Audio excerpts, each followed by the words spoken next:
Hey guys, welcome back to your YouTube channel. രാവിലെ തന്നെ ഓട്ടോക്ക് പിടിച്ച് എങ്ങോട്ടാണ് പോകുന്നതല്ലേ? ഞാനൊരു ടീം ഔട്ടിങ്ങിന് പോവുകയാണ്. എങ്ങോട്ടേക്കാന്നല്ലേ സ്ഥലത്തിൻ്റെ പേര് എനിക്കും അറിയാൻ പാടില്ല. ബാംഗ്ലൂരിൽ ഇപ്പോഴത്തെ ക്ലൈമറ്റിൽ രാവിലെ എണീക്കുമെന്ന് പറഞ്ഞാൽ എന്ത് ബുദ്ധിമുട്ടാണെന്നറിയോ? പക്ഷേ രാവിലെ 8 മണിയാകുമ്പോഴത്തേക്ക് തന്നെ സിൽബോർഡ് എത്തേണ്ടിയിരുന്നു. അവിടെ നിന്ന് എൻ്റെ ഫ്രണ്ട് പിക്ക് ചെയ്തു. പിന്നെ എല്ലാവരും കൂടെ ഒരുമിച്ച് പുറപ്പെട്ടു.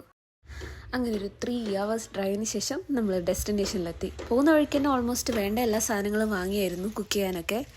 സോ അങ്ങനെ നമ്മളിവിടെ എത്തി.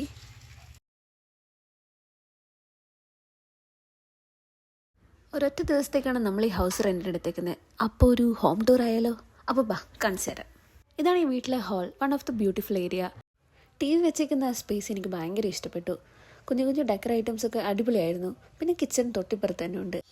കിച്ചണിലും അത്യാവശ്യം നല്ല സൗകര്യമൊക്കെ ഉണ്ട് കേട്ടോ. പിന്നെ ഫ്രിഡ്ജും പാത്രങ്ങളും ഒക്കെ ഓൾറെഡി അവിടെ അവൈലബിൾ ആണ്.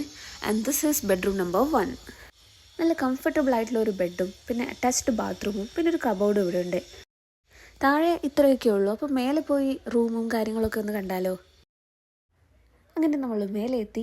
സോ ഇതാണ് ബെഡ്റൂം നമ്പർ 2. ഞാനും എൻ്റെ ഫ്രണ്ടും ഈ റൂമിലാണ് കിടന്നത്. എടുത്തു പറയേണ്ട കാര്യം, നല്ല കംഫർട്ടബിൾ ആയിരുന്നു. ആൻഡ് ബാത്റൂമൊക്കെ ഭയങ്കര നീറ്റായിട്ട് തന്നെ ഉണ്ടായത്. അതാ അവിടെ കബോർഡിൽ കാണിച്ചിരിക്കുന്ന പോലെ ടവലും ബോഡി വാഷ് ആൻഡ് മോയ്സ്ചറൈസർ എല്ലാം ഇവിടെ അവൈലബിൾ ആണ്. പിന്നെ ഇത് മറ്റൊരു അടിപൊളി ഏരിയ. കുഞ്ഞു കുഞ്ഞു ഫ്ലവേഴ്സൊക്കെ വെച്ച് നല്ല ക്യൂട്ടായിട്ട് ഡെക്കർ ചെയ്തേക്കുന്നല്ലേ. പിന്നെ ഒരു മിററും പിന്നെ വേറെന്തോ അവിടെ ഉണ്ട്, അതിൻ്റെ പേര് എനിക്കറിയാൻ പാടില്ല. പിന്നെ നെക്സ്റ്റ് ബ്യൂട്ടിഫുൾ ഏരിയ എന്ന് പറയുന്നത് അവിടുത്തെ ബാൽക്കണി തന്നെയാണ്. ഈ കുഞ്ഞു കുഞ്ഞു ഡെക്കർ ഐറ്റംസ് ഒക്കെ കണ്ടില്ലേ, നന്നായിട്ട് ഡെക്കർ ചെയ്തേക്കുന്നു. ഈവനിങ് ആയപ്പോൾ അടിപൊളിയായിരുന്നു. ഞാൻ ആ വ്യൂവും കൂടെ ഈ വീഡിയോയിൽ ഇൻക്ലൂഡ് ചെയ്തേക്കാം. പിന്നെ ബെഡ്റൂം നമ്പർ 3. ആക്ച്വലി ഈ ബെഡ്റൂമാണ് എനിക്കും എൻ്റെ ഫ്രണ്ടിനും നന്നായിട്ട് ഇഷ്ടപ്പെട്ടത്. പിന്നെ ബോയ്സ് കുറേ ഉള്ളതുകൊണ്ട് അവർ ഈ റൂം എടുത്തു. ഇതും നല്ല അടിപൊളി റൂമായിരുന്നു. പിന്നെ സെക്കൻഡ് ഫ്ലോറിലേക്ക് പോകാം. അവിടെ ഒരു ബെഡ്റൂമും കൂടെ ഉണ്ട്. അങ്ങനെ സെക്കൻഡ് ഫ്ലോറിലും എത്തി. And this is bedroom number 4.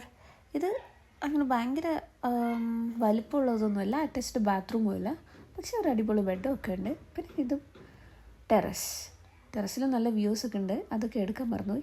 പിന്നെ എത്തിക്കഴിഞ്ഞതും എല്ലാവരും നല്ല ഫണ്ണായിരുന്നു. അങ്ങനെ ഓരോന്നൊക്കെ ചെയ്തുകൊണ്ടിരുന്നു. പിന്നെ കുറച്ച് സമയം TV ഒക്കെ കണ്ടു. ഇവിടെ ഒക്കെ അടിപൊളിയാണ് കേട്ടോ, എനിക്ക് ഭയങ്കരമായിട്ട് ഇഷ്ടപ്പെട്ടു. പിന്നെ പൂജാമുറിയുണ്ട്, നമുക്കിരുന്ന് പൂജയൊക്കെ ചെയ്യാം. അവിടെ ഡെക്കോറേറ്റ് ചെയ്തേക്കുന്ന എല്ലാ കാര്യങ്ങളും ഞാൻ ഒന്ന് ക്ലോസപ്പ് ആയിട്ട് കാണിച്ചു തരാം. കണ്ടോ, നന്നായിട്ടില്ലേ? നിങ്ങൾക്ക് ഇഷ്ടപ്പെട്ടോ? എന്തായാലും എനിക്കിതൊക്കെ നന്നായിട്ട് ഇഷ്ടപ്പെട്ടു. പ്രത്യേകിച്ച് വലിയ പണിയൊന്നും ഇല്ലാത്തതുകൊണ്ട് നമ്മൾ ലുഡോ ഒക്കെ കളിച്ചിരുന്നു. ബാക്കിയുള്ളവർ കുക്ക് ചെയ്യാനും പിന്നെ കുറച്ച് സാധനങ്ങളൊക്കെ വാങ്ങിക്കാൻ വേണ്ടി പുറത്ത് പോയപ്പോൾ നമ്മൾ ചിപ്സും ലേസൊക്കെ തിന്നുകൊണ്ട് ഇങ്ങനെ ലുഡോ ഒക്കെ കളിച്ചുകൊണ്ടിരുന്നു. ഭയങ്കര ഫണ്ണായിരുന്നു, നല്ല രസമായിരുന്നു. പിന്നെ ഇടയ്ക്കുള്ള വീഡിയോസൊക്കെ എടുക്കാൻ വിട്ടുപോയി. ഉച്ചക്കത്തെ ലഞ്ച് അടിപൊളിയായിരുന്നു. നമ്മുടെ ഒരു ടീംമേറ്റ് തന്നെയാണ് കുക്ക് ചെയ്തത്. It was so delicious. And evening ആയപ്പോൾ ഡ്രസ്സൊക്കെ മാറി ഞാനും എൻ്റെ ഫ്രണ്ടും കൂടി ചുമ്മാ സംസാരിച്ചിരിക്കുന്ന പോലെ കുറച്ച് വീഡിയോസൊക്കെ എടുത്തു. ഞാൻ പറഞ്ഞില്ലേ, ഈവനിങ് ആയപ്പോൾ അടിപൊളിയായിരുന്നു. ഈ വ്യൂ എന്ത് ബ്യൂട്ടിഫുള്ളാന്ന് നോക്കി. എനിക്ക് ഭയങ്കര ഇഷ്ടപ്പെട്ടു ആ ഒരു ഏരിയ. ഈവനിങ് ആയപ്പോൾ എല്ലാവരും ചേർന്ന് ചുമ്മാ ഒന്ന് നടക്കാനിറങ്ങി. അവിടുത്തെ ചെടികളും പൂക്കളും ഒക്കെ നല്ല ഭംഗിയുണ്ട് കാണാൻ. അതൊക്കെ ആസ്വദിച്ച് കുറച്ച് സമയം എല്ലാവരും ഇങ്ങനെ സംസാരിച്ചുകൊണ്ട് നടന്നു. പിന്നെ ആ സൺലൈറ്റും കൂടെ ആയപ്പോൾ എല്ലാം കൂടെ ഒരു ഗോൾഡൻ ടച്ച്. നൈറ്റ് ആയപ്പോൾ പാട്ടും ഡാൻസും കുക്കിങ്ങും ഒക്കെ ആയിട്ട് അടിപൊളിയായിരുന്നു. പക്ഷെ എന്താ പറയുക, വീഡിയോ എടുക്കാൻ മറന്നുപോയി. അങ്ങനെ സുഖമായി ഉറങ്ങി എണീറ്റ് രാവിലെ തന്നെ ആ വിൻഡോയിൽ കൂടെ വ്യൂ നോക്കിയപ്പോൾ അതും നല്ല സൂപ്പറാന്നേ. ഞാനൊക്കെ എഴുന്നേറ്റ് വരുമ്പോഴേക്കും എല്ലാവരും റെഡിയായി ഫുഡൊക്കെ കഴിച്ചായിരുന്നു. പിന്നെ പെട്ടെന്ന് ഫുഡൊക്കെ കഴിച്ച് നമ്മൾ റിട്ടേൺ ചെയ്തു.